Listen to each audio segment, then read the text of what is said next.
ఇక్కడ హాస్టల్ నిర్వహిస్తున్న గురునిష్ఠ దాస్ స్వామి అక్షర పురుషోత్తం మహారాజ్ మరియు స్వామీజీకి శిబిరం గుర్తింపు కార్డును అందజేసి వారి ఆశీస్సులను అభ్యర్థించారు. విద్యార్థులందరినీ ఉద్దేశించి స్వామి శ్రీ ప్రసంగిస్తున్నారు. సెంట్ సారాంశంలో విధేయతతో సిద్ధంగా ఉండడం, మీ భక్తిని బలోపేతం చేసుకోవడం ఇది కీలకం. భక్తి లేకుండా ప్రతిదీ తడబడుతుంది మరియు ఒకరు లక్ష్యం లేకుండా తిరుగుతారు. కాబట్టి భక్తి అత్యంత ముఖ్యమైనది. స్వామినారాయణుడి పట్ల మీ భక్తిని బలోపేతం చేసుకోండి.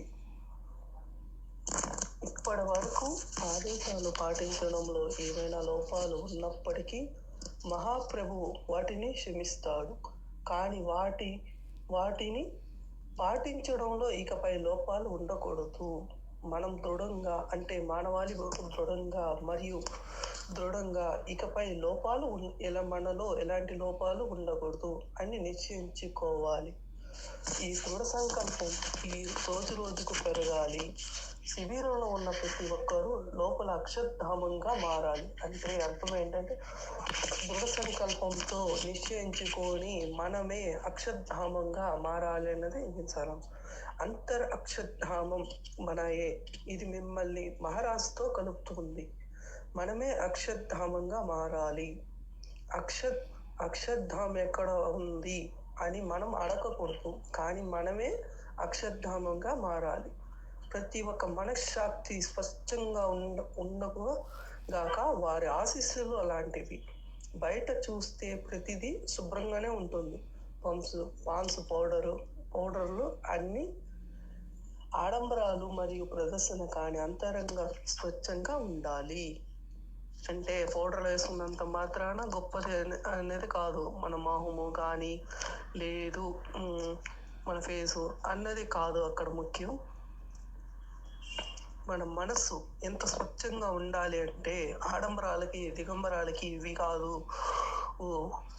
లోపల జరిగే అంతర్మదనానికంటే మన మనసు స్వచ్ఛమైనది ఉండాలి. మరియు మనకు ఇది ఆయన మహిమాన్విత కోరిక. అంతరంగం స్వచ్ఛంగా ఉండాలి. ఏ సమూహానికైనా, ఆలయానికైనా, వ్యక్తిత్వానికైనా స్వామి శ్రీ ఇచ్చిన ఆశీస్సులు అందరికీ సమానంగా ఉపయోగపడతాయి. ఏ సమూహానికైనా, ఆలయానికైనా, వ్యక్తిత్వానికైనా స్వామి వారు ఇచ్చిన ఆశీస్సులు అందరికీ సమానంగా, అంటే అందరికీ సమానత్వంగా ఉపయోగపడతాయి. తేదీ 15/6/2025 సూరత్ సుప్రియదాస్ స్వామి శ్రీకి ఒక పరిస్థితి వివరించారు. స్వామి బాపా 12వ తేదీన సత్తాంగ్ దీక్ష ముఖసాద్ పూర్తి చేసిన బాలురు మరియు బాలికలకు సన్మాన సమావేశం జరిగింది. ఒక గొప్ప ఫాల్క్ యాత్ర కూడా నిర్వహించారు. కానీ అహ్మదాబాద్లో జరిగిన విమాన ప్రమాదం కారణంగా ఆ కార్యక్రమం వెంటనే రద్దు చేయబడింది. అబ్బాయిలు మరియు బాలికలు చాలా చిన్నవారు. అంటే ఆ యొక్క స్వామివారు బాలబాలికలకు సన్మాన సమావేశం జరిగింది. కొన్ని అన్యోన్య కారణాల వల్ల ఏంటంటే ఒక విపత్తు ఏర్పడింది. అంటే విమాన ప్రమాదవశాత్తు వెంటనే రద్దు చేయబడింది. కొందరు కాబట్టి చాలా విచారంగా ఉన్నారు మరియు కొందరు ఏడ్చారు. ఇప్పుడు వారి సంతృప్తిని పరచడానికి ఫాల్స్ యాత్ర నిర్వహించబడదు, కానీ వారికి దర్శనం ఇవ్వచ్చు. కానీ అక్కడ ఏంటంటే ఫాల్స్ యాత్ర అనేది నిర్వహించబడదు, కానీ వాళ్ళకి ఆ భగవంతుని దర్శనం అయితే ఇవ్వబడుతుంది. కానీ ఇది చాలా ఇబ్బందిని కలగజేస్తుంది. నిరంతరం దర్శనం కోసం మీ వద్దకు వచ్చేవారు మీరు వారిని నేరుగా చూడాలి, వారి కళ్ళల్లోకి చూడాలి. అంటే స్వామి ఏం చెప్తున్నారంటే అక్కడ జరిగే ఇబ్బందిని కలగజేస్తుంది. అంటే ఈ మార్గంలో ఉండడం వల్ల ఏమవుతుందంటే కొన్ని ఇబ్బందులు పడాలి. ఆ దర్శనం కోసం వచ్చి నేరుగా చూడాలి, వారి కళ్ళల్లోకి చూడాలి మరియు పూర్తి సంతృప్తి లభించేలాగా ప్రత్యేక శ్రద్ధ వహించాలి. దీనివల్ల మీ కళ్ళల్లో ఒత్తిడి అంటే మానవాళి కళ్ళల్లో ఒత్తిడి, తలనొప్పి మరియు అలసట వస్తుంది. కాబట్టి వద్దు, ఏర్పాట్లు చేసుకోండి. స్వామి శ్రీ తన శరీరానికి కలిగే నొప్పి గురించి పట్టించుకోకుండా వెంటనే తన నిర్ణయం తీసుకున్నాడు. అంటే ఆయన భగవంతుడు బాధల్ని, నొప్పిని అన్నిటిని కూడా తట్టుకొని వెంటనే తుది నిర్ణయం తీసుకున్నాడు. వ్యాయామం మొదలైన తరువాత స్వామిశ్రీ ఆహారం స్వీకరించి వెంటనే సతాంగ్ దీక్షను పఠిస్తున్న అక్షర పురుషోత్తం మహారాజు ధైర్యవంతులైన బాలుల దగ్గరకు దర్శనం ఇవ్వడానికి అద్దం దగ్గర కూర్చున్నాడు. ఎంతటి గొప్పండి! సత్రాంగ్ దీక్షను పాటిస్తున్న అక్షర పురుషోత్తం మహారాజ్ ధైర్యవంతులైన బాలుల కోసం దర్శనం ఇవ్వడానికి ఆయన అద్దం దగ్గర కూర్చున్నారు. చిన్న పిల్లల ఆనందంతో, ఉత్సాహంతో కిలకిల్లాడుతూ 2 వరుసల్లో రావడం ప్రారంభించారు. ఆ విధంగా ఒకేసారి మొత్తం 4 పిల్లలు స్వామిశ్రీ ముందు నుండి వెళ్ళారు. మరియు స్వామిశ్రీ వీలైనంత ఎక్కువ మందిని పట్టించుకోవడానికి ప్రయత్నించారు. ఈ విధంగా పిల్లలను సంతృప్తి పరుస్తూ స్వామిశ్రీ తప్పనిసరిగా శారీరక బాధను అనుభవించేవాడు. అయినప్పటికీ స్వామిశ్రీ తన శారీరక బాధను పట్టించుకోకుండా పిల్లల ప్రయోజనం చేకూర్చడం కొనసాగించాడు. 2 వైపులా ఆనందించారు మరియు సంతృప్తి పొందారు. తేదీ 15/6/2025. భరూచ్. స్వామి సూరత్ నుండి భరూచ్కు సాయంత్రం 7 గంటల ప్రాంతంలో చేరుకున్నారు. భరూచ్లో స్వాగత సమావేశం తర్వాత స్వామిశ్రీ తన నివాసానికి తిరిగి వచ్చి విందును స్వీకరించారు. అతను విశ్రాంతి కోసం బయలుదేరుతుండగా సేవకులు నిర్లక్ష్యంగా ఇలా అన్నారు: స్వామి బాబా, భరూచ్లో నీ నివాసం సూరత్లో నీ నివాసం కంటే చాలా చిన్నది. అందుకే ప్రతిదీ చిన్నదిగా, కొంచెం ఇబ్బందికరంగా అనిపిస్తుంది. మనసున్న స్థిరపడ్డానికి కొంత సమయం పడుతుంది అని స్వామివారు చెప్పారు. సేవకులు మనసులో ఇదే భావన. కానీ స్వామిశ్రీ భావాలను తెలుసుకోవడానికి వారు ఇలా అడిగారు: స్వామి బాబా, ఇక్కడ వసతి చిన్నగా మీకు అనిపిస్తుందే లేదా? కాబట్టి మీరు మాలాగా వింతగా అనిపించరు. కారణం ఏమిటి అంటే అంతా అలాగే ఉంది. ఒకేలా ఉన్న ప్రతిదానికి మూలం ఏమిటి? సాధించే విధానం అన్ని చోట్ల ఒకేలాగా ఉంటుంది. ఈ మాటలు స్వామిశ్రీ మానసిక స్థితిని మరియు ఆయన అతీంద్రియ శక్తిని వెలువడిస్తాయి. అయినా మనసు ఎప్పుడు సాధన పైనే కేంద్రీకృతమై ఉంటుంది. కాబట్టి ఆయన ప్రపంచిక సుఖదుఖాలను చిన్నవైనా పెద్దవైనా పట్టించుకోరు. మరి ఆయన ప్రతి చోట ఆనందం మరియు శాంతిని మాత్రమే అనుభవిస్తారు. అందరికీ జై స్వామినారాయణ. జై స్వామినారాయణ. వీడియో రాకూడదు యశ్వంత్ గారు, వీడియోకి రండి. ఎప్పుడైనా కథ చెప్పేటప్పుడు వీడియోలోకి రావాలి. Very good. జై స్వామి. జై స్వామి. జై స్వామి. జై స్వామి. సురేష్ నెక్స్ట్. జై స్వామినారాయణ.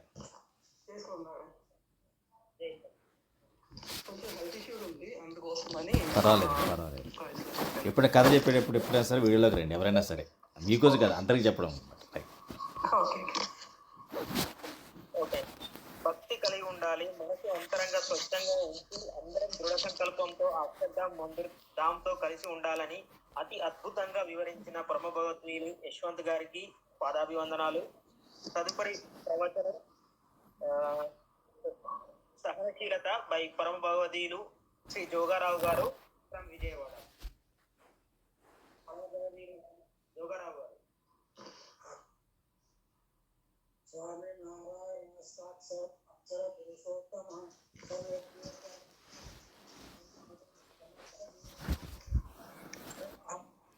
పురుషోత్తమ దాసోస్మి. జై స్వామి. ఈరోజు మనం ఈ సభా కార్యక్రమంలో సహనం అనేది మానవులకు సహనం అనేది లేకపోతే మనం ఎలాంటి కష్టాలు మనం అనుభవిస్తాం. సహనం మన గురువులో మన భగవంతులు ఏ విధంగా సహనం వహించి మనకు మార్గదర్శకాలు చేశారనేది కొంచెం ఈరోజు తెలుసుకుంటాము. సహనం అనేది చాలా ముఖ్యం. ఎందుకంటే మనము ఎంతో డెవలప్ అయ్యాము మానవులుగా. మనము ఎప్పుడైతే వేసవికాలంలో ఏమవుతుంది, వేసవికాలం మన శరీరానికి చల్లబరచుకోవడానికి ఐస్ క్రీమ్లు, శీతల పానీయాలు తాగి మనం చల్లబరుచుకుంటాం. కానీ మన ఆత్మ చల్లబడ్డానికి, మన లోపల ఆత్మ కష్టాలు అనిపిస్తున్నప్పుడు అది చల్లబడ్డానికి ఇవేమో ఉపయోగపడవు కదండి. అవి ఉపయోగపడాలంటే మనకి చాలా 3 రకాలైన కష్టాలు వస్తుంటాయి. ఒకటి ఆధ్యాత్మిక కష్టాలు, అంటే మానసిక కష్టాలు. రెండోది అధిభూత కష్టాలు, అంటే శారీరక కష్టాలు, ఏమైనా ఒంట్లో బాగాలేకపోవడం కానీ, లేకుంటే ఏమైనా యాక్సిడెంట్ అలాంటివి జరగడం కానీ, అలాంటి కష్టాలు కూడా వస్తుంటాయి. అది దైవం. మనం నేచురల్ కలెమిటీస్ అంటే ఏంటి, వరదలు, భూకంపాలు ఇలాంటివి వస్తాయి. ఇలాంటి కష్టాలన్నీ ఆటోమేటిక్గా వస్తుంటాయి. అవన్నీ మనము సహనంతోనే మనము దానిని అధిగమించాలి తప్పించి వేరే మార్గం అంటూ ఏమీ లేదు. సహనం అనేది మనం ప్రతి అడుగులను కూడా ఉంటే కానీ మనము డెవలప్మెంట్ అనేది మనకు ఉండదన్నమాట. ఆ ఒకరోజు రామకృష్ణ పరమహంస మరియు మన వివేకానంద స్వామి వారు కూర్చున్నారు. అక్కడ ఒక భక్తుడు వచ్చారు. స్వామి, నేను చాలా బాధలు పడుతున్నాను, ఈ బాధలుగా నాకు నివారణ చెప్పండి అని చెప్పారు. నివారణ చెప్పమంటే నేనేమో రామకృష్ణ పరమహంస ఏం చెప్పారు, నేనేం పెద్ద ఎక్కువ చదువుకోలేదు బాబు, ఓన్లీ నాకేంటంటే అక్షరమాల మాత్రం తెలుసు. అక్షరమాల మాత్రము అవి మాత్రం నాకు తెలుసు. మనకు సార్ కత్తిర సార్ మనకి ఆల్లో ఉంటాయి కానీ అక్షరమాలలో 3 సార్లు మాత్రం నాకు తెలుసు అని పరమహంస గారు చెప్పారు. అంటే దాని అర్థం ఏంటని చెప్పేటప్పటికి 3 సార్లు కూడాను సహించు అనేది నేర్పుతుందిరా బాబు. కాబట్టి ఎప్పుడైనా నీ జీవితంలో సహనం అనేది ఉంటా, కష్టాలు అనేది ఆటోమేటిక్ గా తీరిపోతాయి. కాబట్టి సహనం అనేది అని చెప్పేసి రామకృష్ణ పరమహంస చాలా చక్కగా చెప్పారనమాట. కాబట్టి సహనము మన గురువులు కూడాను, తర్వాత మనకి విద్యావంతులు కూడా మనకి ఏం చెప్పారంటే సహనం మాత్రం మనిషికి అనేది ఉండాలి, సహనం లేకపోతే మనం చాలా కష్టాలు పడతాము అనే సంగతి చాలా చక్కగా చెప్పారనమాట. అయితే మనం సహనం లేకపోతే ఎలాంటి కష్టాలు పడతామనేది కొంచెం మనం 2-3 ఉదాహరణతో ఈరోజు మనం నేర్చుకుందాం. సహనము మనం ఏం చేసాము, చాలా మన 100 సంవత్సరాల్లో మనం చాలా డెవలప్మెంట్ అయ్యాం. చాలా డెవలప్మెంట్స్ జరిగేటప్పుడు కానీ ఎంత డెవలప్మెంట్ జరుగుతుందో అదే రీతిలో మన సహనం అనేది డెవలప్. ప్రతి వాళ్ళకు సహనం, తల్లిదండ్రులకు కానీ, పిల్లలకు కానీ, ఫ్రెండ్స్కి కానీ, ఎవరు చూసిన సరే సహనం అనేది చాలా లోపిస్తుంది. అది మనం చాలా పేపర్లో చదివినప్పుడు కానీ, న్యూస్ చూస్తున్నప్పుడు కానీ చాలా చక్కగా తెలుస్తుంది అన్నమాట రోజు. అయితే ఈ సహనం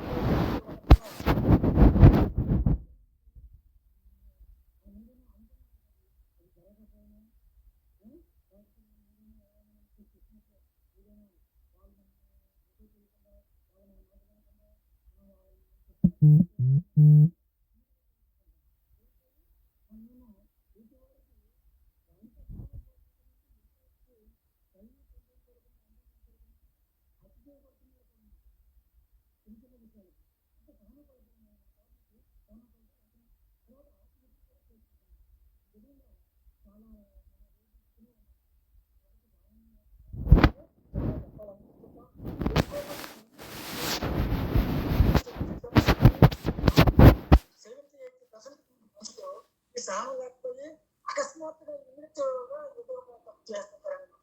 ఈ ఆత్మహత్యలు కానీ, లేకపోతే ఇటీవల చెప్పిన ఇటీవల కొట్టడం కానీ, నేను చిన్న ప్రజలు ఇంటిపోయి వాళ్ళు జైలు పాలవుతుంది.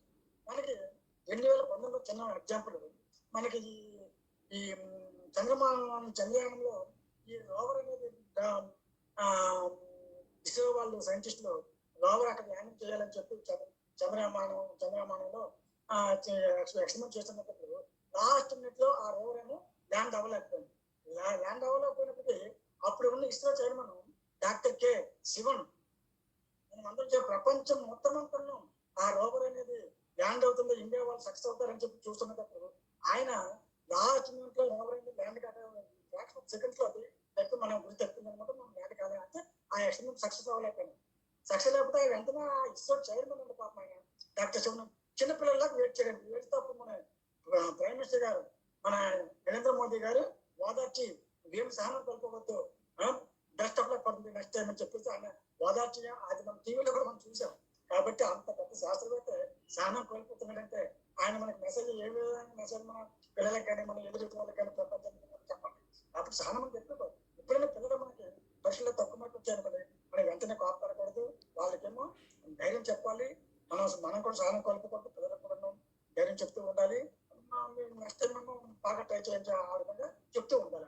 ఆ విధంగా మనము సహనం మాత్రం ఎప్పుడు కూడా కోల్పోతాం. రాజకోట్లో ఒక భక్తుడు ఉంటాడు.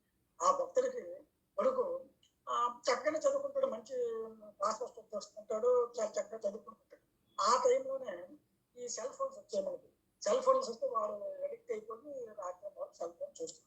సెల్ ఫోన్ చూసినప్పుడు తగ్గి చెప్పాడు, బాబు నీకు చదువుకునే టైం ఇది, నువ్వు భవిష్యత్తును పాటు చేసుకోకు, సెల్ అనేది తర్వాత కూడా తీసుకోవచ్చు, నువ్వు చదువు పక్కన పెట్టేసి సెల్ తీసుకుని చేయడం పాడైపోక చెప్పి తండ్రి చెప్తే వెంటనే ఆ అబ్బాయి సహనం కోల్పోయి ఆత్మహత్య చేసుకున్నాడండి. ఆ తండ్రి చెప్పింది మంచి మాట అని అనుకోకుండా అంటే ఎంత సహనము అంతా ఎంత లోయెస్ట్ లెవెల్కి వెళ్ళిపోతుందంటే ఈ కాలంలో ఆ ఆత్మహత్య చేసుకోవాల్సిన పని సెల్ ఫోన్ చూడద్దని వాడి భవిష్యత్తు చెప్తున్నట్టండి. అంత సహనం కోల్పోతుంది ఈ కాలంలో. అలాగే మన ప్రతి ఆత్మహత్య అనేది ప్రతి 40 సెకండ్లకు ఒక ఆత్మహత్య జరుగుతుంది మన ఇండియాలో. ఒక 2 లక్షల పైగా మనకి ఆత్మహత్య జరుగుతున్నాయంటే అంటే ఎంత లోయెస్ట్ లెవెల్కి వెళ్ళిపోతుందో మనం చూడండి. ఆ విధంగా మన సహనం కోల్పోతుంటే మనం ఎలా డెవలప్ అవ్వాలని చెప్పండి, ఎంత డెవలప్ అయినా సరే అది వేస్ట్. కాబట్టి సమాజంలో ఈ విధంగా కాకుండా సమాజంలో మనం ఏం చూస్తున్నాం, విడాకులు తీసుకుంటారు భార్యాభర్తలు. ప్రతి ప్రేమించుకున్న వాళ్ళు ప్రేమించుకొని ఎంత లక్షల కోట్లు ఖర్చు పెట్టి పెళ్లి చేసుకుంటారు. ఇమ్మీడియట్ గా చిన్న మాట తేడా వచ్చినప్పుడు వెంటనే విడాకులు తీసుకుంటారు. ఈ విడాకులు తీసుకునే రోజు మనం టీవీలో చూస్తున్నాం, పేపర్లో చూస్తున్నాం కదండి. ఈ సహనం కోల్పోవడం, ఆత్మహత్యలు, విడాకులు, ఈ 2 న్యూస్లే చాలా ఎక్కువగా కనిపిస్తుంది. కాబట్టి ఇందులో ఒక సూరత్లో ఒక అబ్బాయి ఉన్నాడు. వాడేమో ఒక అమ్మాయిని ప్రేమించి పెళ్లి చేసుకున్నాడు కదా అని చెప్పి అబ్బాయి తలకు పెద్దలు యాక్సెప్ట్ చేసి పర్వాలేదమ్మా, ఇదే మీరు ఇష్టపడ్డ ఇద్దరును సరే రండి అని చెప్పి మాతో పాటు ఉండరు కానీ అత్తమామలు ఆ కోడలనేమో కనీసంలో ఉంచుకున్నారు. వంట చేస్తుంది కోడలు. వంట చేస్తున్నప్పుడేమో ఆ వంట అయిపోతే గోనె కూర్చున్నారు అందరూ. గోనె కూర్చొని అత్త ఏం చేసింది, ఆ కూరలోనేమో కొంచెం ఉప్పు తక్కువ అయిపోయిందని చెప్పేసి వెంటనే వాళ్ళు ఏమమ్మా నీకు ఇంటి దగ్గర ఇలాంటి వంట వంట తక్కువ చేశారు, ఏ విధంగా తినాలని అత్తను ట్యాగ్లేసి ఏదంటే కోడలు కూడా ఆవిడ కూడా ఆవిడ రియాక్ట్ అయిపోయి ఆవిడ కూడా ట్యాగ్ వేయడం. ఈ అత్త తెలివైన అత్త అయితే ఏమ్మా కొంచెం ఉప్పు తక్కువ తినాలని ఆత్మ తెలియదు అనుకుంటాను. మనం డాక్టర్ దగ్గరికి వెళ్తే కానీ ఉప్పు తక్కువ తినకూడదు, ఆయిల్ తక్కువ తినకూడదు అని డాక్టర్ చెప్తారు. ఎందుకంటే బీపీలు కానీ షుగర్లు కానీ వచ్చేటప్పుడు అవి వోల్టేజ్ లో బయటపడతాయి. అప్పుడు డాక్టర్ చెప్తున్నాం అమ్మ ఉప్పు తగ్గించండి, ఒక ఆలస్యంగా తినాలి రోజంతా అని చెప్పినప్పుడు మాత్రం మనం ఉప్పు తగ్గిస్తాం. ఇప్పుడు ఉప్పు ముందు మాత్రం మనం ఉప్పు తగ్గించాం. కానీ అత్త తెలివి తక్కువ అత్త ఉప్పు తక్కువ అనేసి ట్యాగ్ వేసింది. ట్యాగ్ అయినప్పటికీ కోడలు వయసులో ఉంటుంది కాబట్టి ఆవిడ కూడా రియాక్ట్ అవుతుంది. మా అమ్మ మన గురించి చెప్తావా అది అని చెప్పి ఆమె ట్యాగ్ వేసుకుంటాం. అప్పుడు ఈ అబ్బాయి తల్లి కూడా భార్య ఇద్దరికి నచ్చ చెప్పడానికి ప్రయత్నించాడు అనమాట. ఎలాగైనా వీళ్ళు కామ్ ఉంటారని చెప్పి. ఇప్పుడు తల్లి అనుకోండి లేదు, భార్య వైపు మాట్లాడుతున్నాడని చెప్పి తల్లి అనుకోండి. భార్య ఏమనుకోండి నా గురించి నా వైపు మాట్లాడకుండా తల్లి గురించి సహాయం తల్లి పక్కన మాట్లాడుతున్నాను భార్య అనుకోండి. ఇద్దరు మాట్లాడి తీసుకుంటాను. ఆ 4 రోజులకే మనం చూసారా, 4 రోజులు చిన్న విషయం ఉప్పు తక్కువ అయిపోతుంది. ఎంత చిన్న విషయం చూడండి. ఈ విధంగా విరాటలు ఓట్లు పెట్టి వివాహాలు చేసుకుంటారు. కానీ చిన్న చిన్న విషయాలు మాత్రం తప్పుకోవడానికి సహనం లేకపోవడం ఉంటుంది. సహనం లేకపోవడం చిన్న చిన్న విషయాలు కూడా దేవుడు అనేది ఎలాగైతే సంబంధాలు అనేవి కట్ అవుతున్నాయని ఇది ఒక చిన్న ఉదాహరణ. అలా మనం ఇంకొక విషయం ఏంటంటే తల్లిదండ్రులు కూడా ఏం చెప్తుంటారంటే ఈ కొంతమంది పిల్లలు సాదాసీదాగానే ఉంటారు, చాలా శాంతంగానే ఉంటారు, బాగానే ఉంటారు. కానీ కొంతమంది పక్కనున్న వాళ్ళ ఫ్రెండ్స్ కానీ లేకపోతే పక్కింటి వాళ్ళు కానీ కొంతమంది రిలేటివ్స్ కానీ పిల్లలకి ఏం చెప్తుంటారు, అరే ఈ కాలంలో ప్రజెంట్ కాలంలో శాంతంగా ఉండకూడదురా, కొంచెం కఠినంగా ఉండాలి అని ఇలాంటి నూరు పోస్తుంటారు అనమాట. నూరు పోసేటప్పుడు ఏమవుతుంది, నిలబ ఉండకూడదా, శాంతంగా ఉండకూడదా, సైలెంట్ గా ఉండకూడదా అని చెప్పేసి కొంచెం వాళ్ళు టెంప్ట్ అయిపోతుంటారు. టెంప్ట్ అయిపోయి సహనాన్ని కోల్పోయే స్థితికి చేరుకుంటుంటారు అనమాట. ఆ విధంగా చాలా తప్పు జరుగుతున్నాయి. ఇప్పుడు మనకి ఈ రాముడికి సీతను వివాహం అయిన తర్వాత సునయన తల్లి సీత తల్లి ఏం చెప్తుందంటే అత్తగారింటి పంపించేటప్పుడు అమ్మ నువ్వు భర్త ఏమి చెప్తే అది చాలా పాటించు, తూచా తప్పకుండా పాటించు. భర్త మాటే ఆజ్ఞ నువ్వు ఎప్పుడు జవదాటుకోవు. భర్తని సేవ చేస్తుంది, అత్త మామూలుగా తల్లిదండ్రులుగా సేవ చేస్తుంది, గురువుని సేవ చేస్తుంది. వాళ్ళు చెప్పిన మాత్రం చెప్పేసి సునయన అంత చేత తల్లి. అప్పుడు మనకు తెలుసు, మనము ఆనందం చూసాం. చేత పెళ్ళైన దగ్గర నుంచి జనకపురం విడిచిపెట్టిన దగ్గర నుంచి తాత నుంచి చనిపోయినంత వరకు ఆవిడ కష్టాలే అనిపించింది. ఆ కష్టాలు అనిపించింది కానీ ఆ భర్త మద్దతు జరగట్లేదు. ఆ కష్టాలు అనుభవించింది కానీ తిరిగి నా సొంత ఇంటికి జనకపూర్ వెళ్తానని ఎప్పుడు కూడా అనుకోలేదు. ఎప్పుడు రాముడు అరణ్యవాసం చేయడానికి వెళ్ళారు. రాముడికి పనిష్మెంట్ కానీ సీతకు పనిష్మెంట్ కాదు కదండి. కానీ సీత ఏం చేసిందంటే రాముడికి అనుసరించాలని చెప్పేసి ఆవిడ కూడా ఆ భర్తతో పాటు అరణ్యవాసం చేసింది 14 సంవత్సరాలు. చేసిన తర్వాత అలా కష్టాలు అనిపించింది కానీ తను తల్లిదండ్రుల ఇంటికి వెళ్తానని కానీ ఎప్పుడు కూడా అనుకోలేదు. అందుకే మనకి ఆదర్శ భార్య అని ఒక నామకరణం వచ్చింది సీతకు. కానీ ఇప్పుడు భార్యలు ఏ విధంగా ఉన్నారో మనం అందరం చూసాము. ఏదో పనిష్మెంట్ వచ్చిందంటే భర్త పంపిస్తాడే, నేను మాత్రం సుఖంగా ఉన్నాను కదా అని అనుకునే భార్యలు కూడా ఈ కాలంలో చాలా మంది ఉన్నారన్నమాట. కాబట్టి మనం ఎప్పుడు కూడా సహనం అనేది సీత దగ్గర నుంచి ఏ విధంగా ఆవిడ కష్టాలు అంతా ప్రతివదతరం నివర్తిస్తూ ఎంత భర్తని అనుసరించిందో మనము ఆవిడ దగ్గర నుంచి నేర్చుకొని సహనం అనేది మనం కూడా అలవాటు చేసుకోవాలన్నమాట. అయితే మనము ఎప్పుడైతే ఈ సత్సంగంలో ఎవరైతే ఉంటారో వాళ్ళకి మనకు వచనామృతంలో చెప్పారనమాట. ఏంటి మనకి జ్ఞానము, వైరాగ్యము, తర్వాత ధర్మము, భక్తి, ఈ 4 అనేది సత్సంగంలో ప్రతి వాళ్ళకి ఉంటాయి. ఈ ప్రతి వాళ్ళకి బయటకు కనిపించేవి. ఎప్పుడైతే కష్టాలు వస్తాయో, కష్టాలు అంటే ఎప్పుడైతే మనకి ఎవరైనా సత్సంగంలో వెళ్ళేటప్పుడు ఎవరైనా మనకి మనకి నిశ్చిగా మాట్లాడినప్పుడు మనం చేస్తున్నట్టు ఎడ్యుకేట్ చేసినప్పుడు కొంతమంది డిప్రెషన్ అవుతారంట. డిప్రెషన్ అయిపోయి మనకు వాళ్ళని సత్సంగం నుంచి దూరం అవుతుంటారు. అలాగే ఎప్పుడు కూడా మనము ఆకూడదు అనమాట. ఈ 4 కంటిన్యూ చేస్తూనే ఉండాలి. అప్పుడు ఈ మనము ఒకసారి ఏం చేశారంటే మందిరానికి వాకర్వాళ్ళ అనే గ్రామంలోనే హర్కాపతి భక్తులు ఉండేవారు. ఆయన ఎప్పుడు పాపం సత్సంగం వస్తూనే ఉంటుంటారు. ఒకరోజు వర్షం పడుతుంది, కింద భూమి తడిసింది, బురదలోనేమో నడుచుకుంటూ వచ్చాడు అనమాట. వచ్చినప్పుడేమో మందిరంలోకి వెళ్ళిపోతున్నారు. మందిరంలోకి వెళ్ళిపోతుంటే గుణాధ్యక్షులు పటేల్జీ బయట మందిరం బయట ఎక్కడితో నీళ్ళు పెట్టాము, నువ్వు అవి పాలు కడుక్కుని మందిరంలో రా అంటారు. అంతేనండి గుణాధ్యక్ష చెప్పింది. ఆయన ఎక్కువ చాలా శాంతం చెప్పారు. అప్పుడు పటేల్ వెళ్ళి కాలు కడుక్కోమని చెప్పి బయటికి వెళ్ళి కాలు కడుక్కుంటున్నాడు. అర్థం వెళ్ళిపోయాడు, బయటికి వెళ్ళిపోయాడు, ఇంటికి వెళ్ళిపోయాడు. అంటే అది ఎవరికి నష్టమైంది? సహనం కోరుకోవడం వల్ల గుణాధ్యక్ష స్వామి ఎంత మూలక్షర బ్రహ్మంగా అంత స్వామి కాలు కడుక్కు రమ్మన్నప్పుడు ఈ భక్తులు తెలియని తప్ప భక్తులు తెలియని భక్తులు అయితే స్వామిజీని అభివృద్ధి చెప్తున్నారు. మన గుణాధ్యక్ష మన గురువు గురించి దర్శనం చేసుకోవడానికి ఎంతో కాకపోతే అలాంటి గుణాధ్యక్ష స్వామికి డైరెక్ట్ చూసిన మా భక్తులు ఈ విధంగా కాలు కడుక్కు రమ్మన్నప్పుడే గుణాధ్యక్ష పాపం ఎక్కువ స్వామి కోల్పోయి ఇంటికి వెళ్ళిపోయారు. అది ఎవరికి నష్టం ఉంది? అది ఆయనకే నష్టం. గుణాధ్యక్ష స్వామికి ఏం నష్టం ఉంటుంది? ఆయన సత్పురుషుడు కాబట్టి. ఆ విధంగానే మనం కొన్నిసార్లు చూస్తుంటాం, ప్రాక్టికల్గా చూస్తుంటాం. మన మీద మందిరం కలుతుంటాం, ఏవో కార్యక్రమాలు జరుగుతుంటాయి. అప్పుడు మన స్కూటర్ తెలియనుకోండి, కారు స్కూటర్ పార్కింగ్ కానీ కారు పార్కింగ్ చేయడానికి అక్కడ వ్యవస్థ చేసే వాళ్ళేమో అక్కడ ఉంటారన్నమాట. వాలంటీర్స్ ఉండేటప్పుడు మన స్కూటర్ ఇక పక్కన పెట్టుకునే ఉంటారు. పక్కన పెట్టుకుని మనం ఏం చేస్తాము, మనకు అనుకూలంగా ఎక్కడ పాసింజర్ డిస్టర్బెన్స్ అయ్యేట్టు మనం పక్కన ట్రై చేస్తుంటాం. మళ్ళా ఆ వాలంటీర్స్ మళ్ళీ చెప్తారు, సార్ మీరు కొంచెం ఇక్కడ పెట్టనని వాళ్ళు క్వశ్చన్ చెప్తారు. వాలంటీర్స్ ఎప్పుడు కూడా చెప్తే ఏమి నేనేమో ఎవరు అనుకుంటున్నావు, నువ్వు నన్ను ఇక్కడ పెట్టమంటావా అని వాళ్ళతో తగ్గుతారు. అలాంటి అనేది సహనం అనేది వాళ్ళ విషయంలో వాలంటీర్స్ ఎవరు కూడా చెప్తుంటారండి. అంత ఎక్కువ మంది పెద్ద పెద్ద మందిరంలో సభలు జరుగుతున్నప్పుడు చాలా మంది పాసింజర్స్ వస్తుంటారు, వెహికల్స్ వస్తుంటే దాన్ని కంట్రోల్ చేయడానికి వాలంటీర్స్ చాలా శాంతంగా చెప్తుంటారు. కానీ మనం మాత్రం అలాంటి విషయాల్లో సహనం కోరుకుంటాం. అలాగే పెద్ద పెద్ద మందిరంలో మీటింగ్ జరుగుతుంటాయి.